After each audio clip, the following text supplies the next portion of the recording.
Hello and welcome to my chat with Ruth Wheeler, art sculptor and yoga teacher.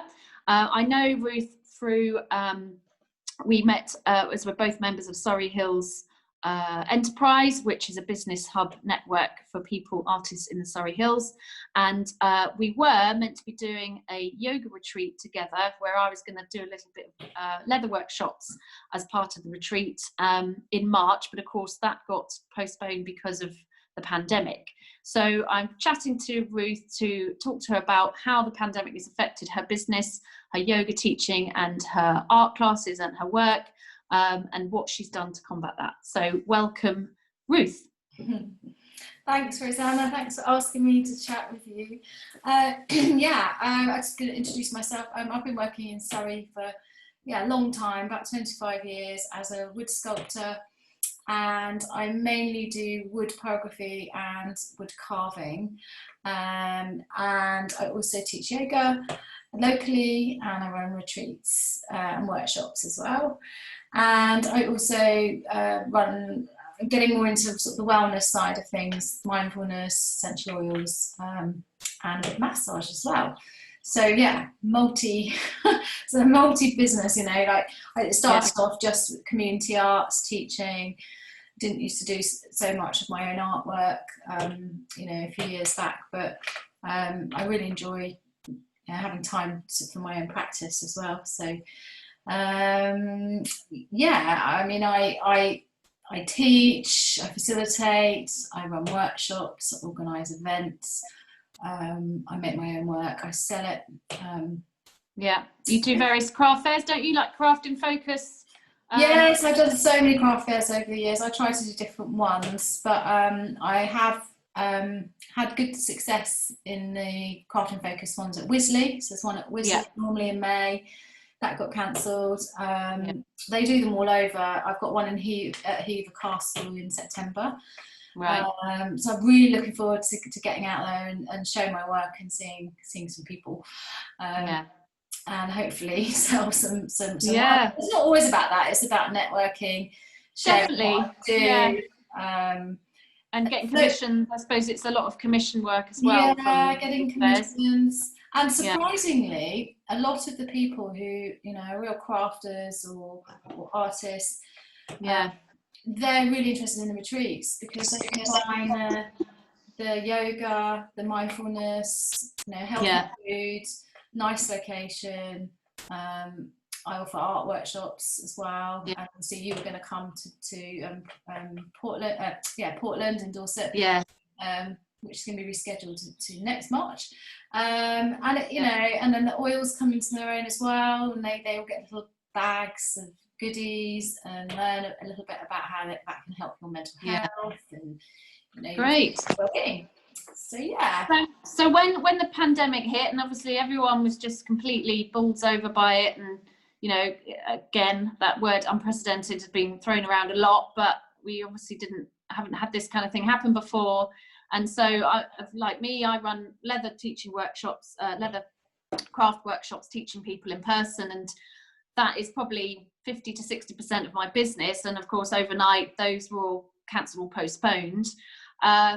So obviously I had to think of other ways of earning a living, and I sell online a bit, and I had a few commissions, but everything, it was a lot quieter. So what sort of things have you done to combat that and sort of, try and still earn a bit of a living whilst lockdown was happening, and then again when it eased a bit, what have you done to get through that? Yeah, I mean, at the time when it happened, I was probably 80% of my income was teaching, either art or yoga. So I couldn't go into schools, all the centres shut. So pretty much, everything went. But so what I did was I went online, did Zoom yoga classes to my students, exactly the same classes that I was doing before, so that they could continue. Same time. And were most of them happy to do that? I mean, obviously there's not that much alternative, but at the beginning, yes. The first sort of 3 weeks or so, I'd say most people tried it, and then as it went on, quite a few people they didn't get on. Their dogs were climbing all over the children. It was quite funny. They're having to do it at home and not away like they would be at in person. Yeah, it's been really interesting because some people love it. Some people have really liked the fact that they're in their living room and get on better, and other people have too many distractions, don't have enough space. So I'd say as it's gone on and on, it halved maybe the amount of people that were coming. But then when we were allowed to do outside groups of 5, I then offered it to people, and then some people that weren't doing the Zoom came to the garden. Right. Some people that were still shielding or whatever, being more cautious, were still doing it from home. So I was Zooming and doing it in the garden. So I've just had to adapt, and go with each week. As everything changed, you just kind of, okay, we can do this. Okay, we can do that. Now it's trying to find venues to start in September. But you can't have a full class. You can only have so many people that fits into that space. Yeah. So, and I also think some people may not want to go into a space still. Do it. So there may be some Zooming. What else have I done? Artistically, I suppose I gave myself some time to be creative and explore new things. Bought some clay, got my kiln working. What else? What were you making in the clay? So I've been making some beads, and I've been making some figures as well. Oh wow! These are like little earth goddesses. And I don't know, that just came. I've done little pots. I'll show you very quickly. I've done some little pots, vases. Oh, nice. Are they all just pinch pots, so you don't have a wheel? No, I don't have a wheel. So I've been practicing the art of kuranuki, which is a Japanese carving everything out of clay. So you start with a lump, carve it out. Oh, okay. So it's a bit time consuming. So they're quite, it's very sort of earthy, very rustic, and I got really excited about it because it's very much like carving, like I would carve wood. Like with the wood, but in a different material, different media. Oh, lovely. And then I also did a bit of printing with Julie Hoyle on jelly plates, or gel plates, I think they're called. And you make your own plate out of gelatine. Okay. So I had a little go at that, so that was fun.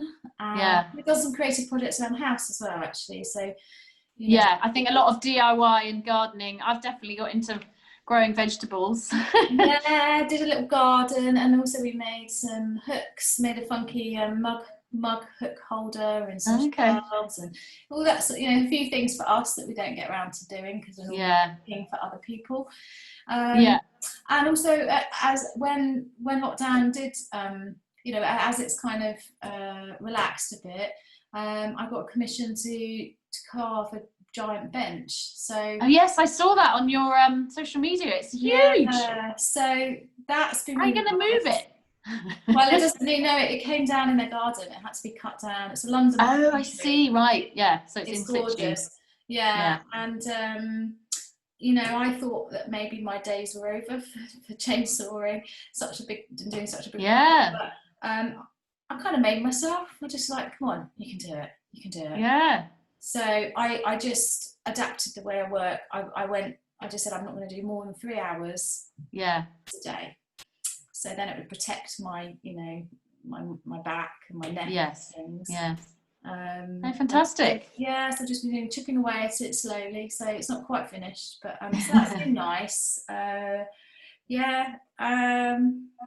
do you think you'll continue any of the things that lockdown has sort of forced you to do when we get into back to some sort of normality, like the online? Yeah, well, I did the online courses. I did some pyrography courses for 4 weeks, and then that turned into a pyro social club. So, it was a time people really needed to talk and chat and see. And once they'd learned the skills, we then just sort of would log on and everyone would sit there and go and show each other, and we had a WhatsApp group, and throughout the week if they finished something they'd send pictures on that, and everyone was really supportive. It was a really nice thing, so I'd like to develop that somehow.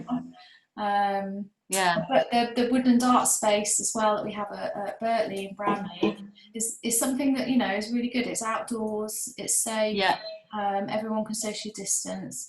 So I think working on that that space and planning more workshops there, it will be a good thing, because people maybe don't want to go inside.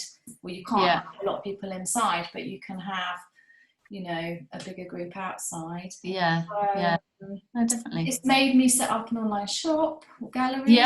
That's a great positive thing. And also getting myself out of my comfort zone and coming on, and having interviews or video myself, or being on screen doing yoga. They're all things that I wouldn't have thought I would have done. I'm quite shy in that way, in front of a camera. So that's certainly something that's making me.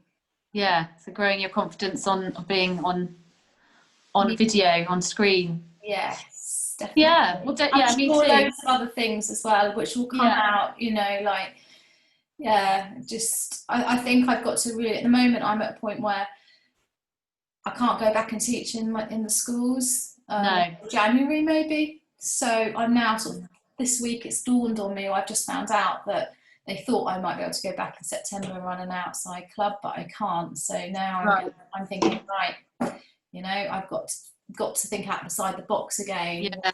What can I do? So maybe go back into online courses or small group courses, one-to-ones at home, that kind of thing. Fantastic.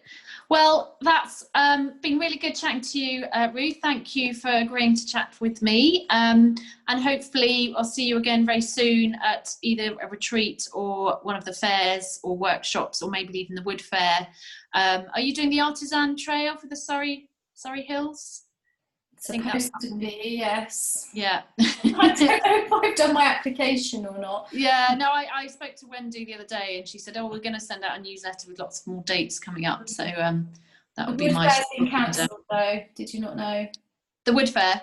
Yes, I knew that for this year, but obviously next year, but I'll see you before then. But yes, hopefully we'll do our retreat in March. Yes, we will. And maybe you can come to the woods and we can do our wood and leather. Yes, it's finding a day that's before it gets too cold and dark and stuff. But yes, definitely. Well, that's been great, and I'll thank you very much for chatting to me. And as I say, I think we've all learned a lot from lockdown, and I think we'll all use some of our new skills. But hopefully things will go back to some sort of normality again quite soon. But thank you very much, and I'll speak to you soon. Bye-bye. Bye. Thank you. Thanks very much.